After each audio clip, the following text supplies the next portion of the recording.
What's up, guys? Welcome back to the channel. And yes, we've got the GSX-S 1000.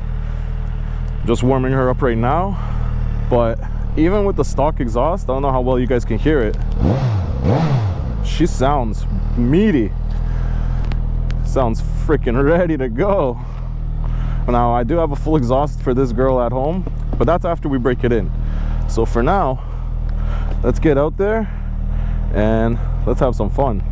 So I do have the directions open because I'm not sure exactly how to get back home. I've never actually been out here before, and let's figure it out. So what street is this? King and something. I need to get to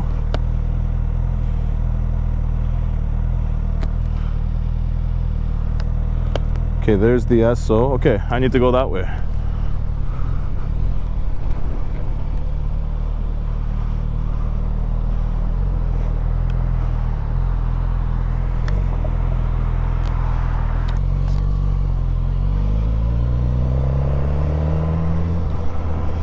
All right, now we're on the road. Let's go.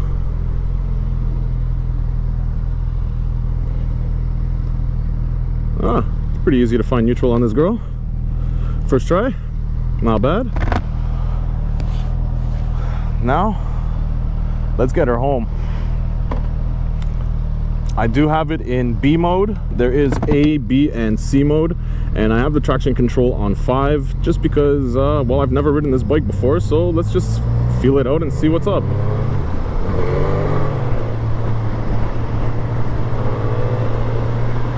And in the owner's manual, you are supposed to keep the RPMs below 5,500 for the first 800 kilometers. So unfortunately, that's where we're gonna be at, but that's okay. Oh, that quick shifter is nice. Just slides right in. All right, and I don't have my mirror set up that great, but that's all right.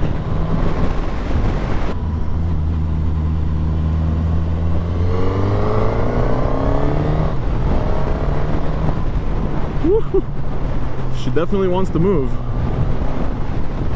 So I'm about 5 minutes into my ride so far, and I have to say the bike's a lot more comfortable than I thought. Now, I was expecting to sit a little bit more upright and not lean forward, but it is a little bit of a sports bike, so you know, you gotta kind of take what you get, and it is what it is.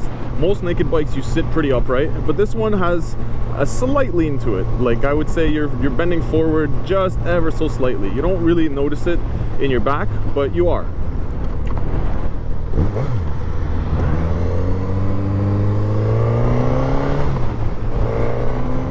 So it is comfortable. It's got tons of power. It does feel pretty nimble. Once you get it moving, it feels pretty good. At slow speeds, it is a heavy bike, but once you get it moving, it's not bad.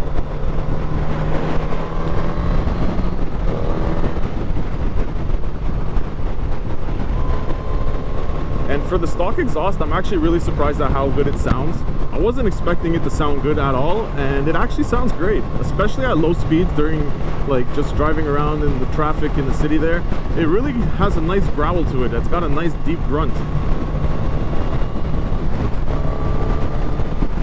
And for now, I'm trying not to use my quick shifter as much as possible, just so I can get the clutch worn in a little bit and kind of break the clutch in, because everything is brand new.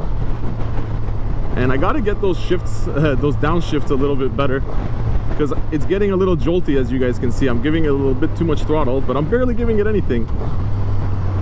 So, gotta practice a little more.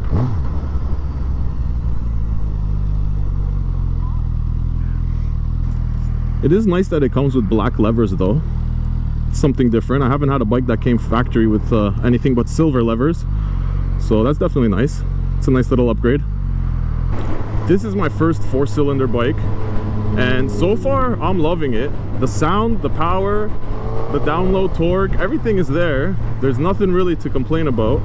Like, I've only been on here for 10 minutes, but so far I love it, man. Obviously it's gonna be like a honeymoon for the first while because it's a brand new bike and you're greasing and you're like, yeah, you know, this is sick. But I actually really like it. I've ridden a couple different bikes that were in this power range, and I have to say this one is a little bit more at home feeling. Like you actually feel more comfortable on it. You feel like you can really kind of feel in tune with the bike, as opposed to the Ducatis I rode, which were great. I like the Ducatis, though I'm not saying anything bad about the Ducatis.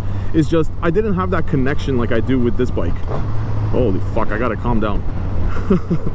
I'm barely giving it any throttle, man. Like I'm just chilling here, but apparently it's too much.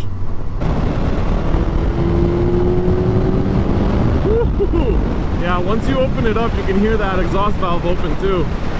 So stock, these things have an exhaust valve right after the cat, and it helps it be not as loud out in the city streets and just regular city driving. But once you get out here and you really open it up, that's when the valve starts opening. And it doesn't sound too bad.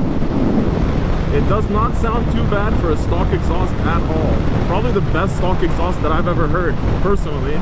If you guys have heard a better one, let me know in the comments, but I don't think I've heard a better stock exhaust. That thing sounds great. Alright, we gotta chill because we gotta keep the RPMs down. We gotta chill, we gotta chill. But she's definitely a nice bike. Feels great. Rides nice so far. Comfortable seat.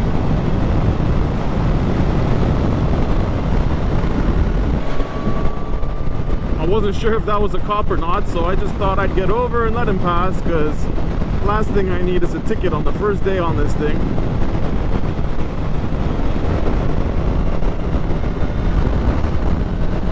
Whoa, that crosswind really got me. Today we have really high winds. I think they're somewhere around 60 to 80 kilometers, so I think like 40 miles per hour-ish. So it's a good crosswind, man. Once it hits you and you're out here by the fields, like it's all just farms around here, you really feel that crosswind. Now they do make a touring version of this bike with the exact same gears and the exact same engine setup, and I can see how people use this as a touring bike, or like the way the power is set up on this bike. There's pretty much power in every point of the RPM range. You barely have to work for it, and you can't really be in the wrong gear. Like, no matter what gear you're in, you punch it, this thing's fucking going, man. Like, you're taking off. So, yeah.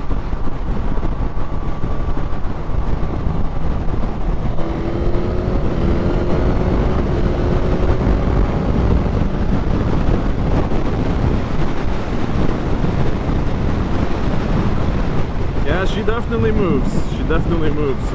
All right, we're back, guys. And what is the final verdict? Honestly, the bike is amazing. It has more than exceeded my expectations. The thing rides top notch. Looks amazing. The seat's a lot more comfortable than I expected. And I'll show you guys the screen in a second, because there's actually a lot of information it gives you. You don't have to scroll through things. Everything's kind of just ready at a glance. And yeah, so, but enough looking at me. Let's look at the bike. I think they did a really great job with this thing, and it looks awesome. Now, if you guys don't know too much about this bike is basically a 2005 Gixxer 1000 with a little bit of tweaks, and that's basically what the raw bike is. So the frame, the swing arm, and the engine are all from a Gixxer 1000 from 2005 to 2008, the K5 Gixxer.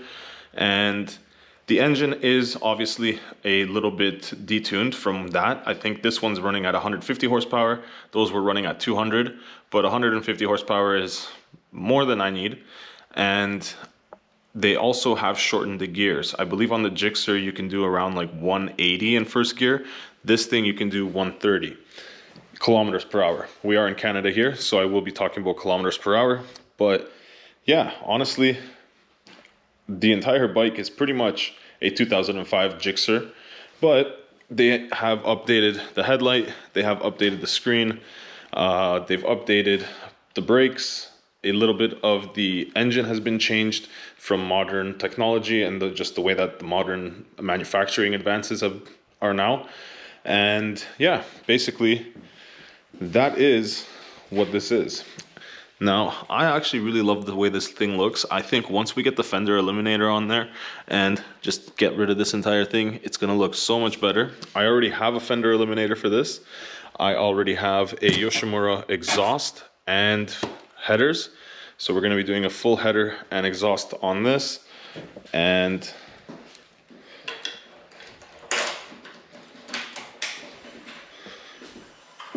I actually really like that taillight. So when it's on, it's red, and when it's off, it's clear, as you guys just saw. I think it looks really good. I also really like the headlight. So that's your low beam, high beam, and then when you want to pass, you can just click the button, and then when you want to throw the high beam on, you just throw it on. So everything is nice and updated. You have LED turn signals, LED headlight, LED tail light. So everything is pretty much as updated for 2026 as it's going to get on a 2005 Gixxer 1000. And that's pretty much what this is. And honestly, I love it. So let me show you guys the screen real quick, because that's one of my favorite things so far, is actually having a nice TFT screen. I haven't had a TFT on any of my other bikes. So you can see there, it tells you service. And then here you have pretty much everything at a glance. So you can see your traction control. You can see what riding mode you're in. So there's A, B, and C mode. A mode is your full power. B mode is kind of like a street riding mode. And C is for like basically wet riding. You also get your gear indicator. You have your quick shifter indicator to let you know if your quick shifter is active, your temperature, and your RPMs, and obviously your speed in the middle. But everything is there, ready at a glance. You don't really have to search for anything. And then when you do go over here to the left side here and you start scrolling through, it just scrolls through that bottom part right there for you. And you can get your trip 1, your trip 1 fuel mileage, trip 2 fuel mileage, your miles to empty or kilometers to empty, and then your regular just full odometer. And you also get a voltage of your battery. So not many bikes give you that, but there you go. And you do have a fuel gauge. So right now we're at full, and yeah, that's pretty much it. But I do like that everything's there at a glance. You don't really have to scroll through if you don't want to, because everything is there. You don't have to look for your traction control. You don't have to look for your riding mode. You don't have to look for anything. It's all perfectly there just whenever you need it. And I think that's how most bikes should be. Some of the other bikes that I've looked at, you have to scroll through kind of menus and look for things and find things. But here, everything is readily accessible, and you still do get a big menu if you want to go through different things, which I'm not going to go through everything right now. But yeah, you do have a menu to go through different things. You can set up your shift light, you can set up your quick shifter, you can set up lots of different things. But for now, yeah, that's pretty much it. And I think they did a great job on that.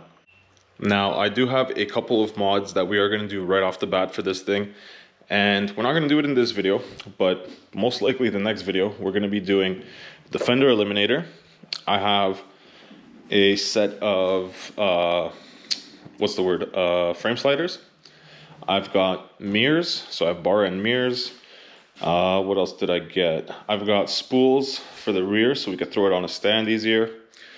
And yeah, I think that's it for now. There is one more piece that I ordered. I ordered like a carbon fiber cowl kind of meter visor kind of deal. That's on its way. So as soon as that arrives, we'll have that. But that's not going to be here for a bit, because we ordered that directly from the manufacturer in Europe. And it says 30 days to manufacture, and then they're going to send it. So we got to wait for that one. And then the exhaust. We have to do between 800 and 1200 kilometers to do the break-in service. So once we hit around 800, I'm going to call the guys and book my service as soon as possible. I'm just going to do the first service with the dealer like I do with every bike, just to keep your warranty and not have any issues. I kind of like to have that first service done with them, and then after that we can do our full exhaust and go nuts. So that's pretty much the plan for this thing. Right now we're going to do those few little bits and things just to make it a little bit more aesthetically pleasing, I would say, because we're going to get rid of these rabbit ears. We're going to get rid of that big tail on the back, and yeah, it's going to look a lot better. So hopefully you guys enjoyed this video. Hopefully you guys liked the new bike. And we are squeezing the Grom in back here. We're not getting rid of the Grom yet. The Grom's gonna be chilling. She does fit back here. And this is gonna be where this thing has to live for now, because this is gonna go where the Grom used to go, just like this, with the rear tire against the wall. And then my Gladiator has to come inside. So as you can see, I'm using all of the space as best as I can. But I think that's gonna be it for today's video. It's been a long day. I'm glad that we got the bike home. I'm glad that we finally have the big bike and finally have a full-size motorcycle again. It's been a while. It's been a while.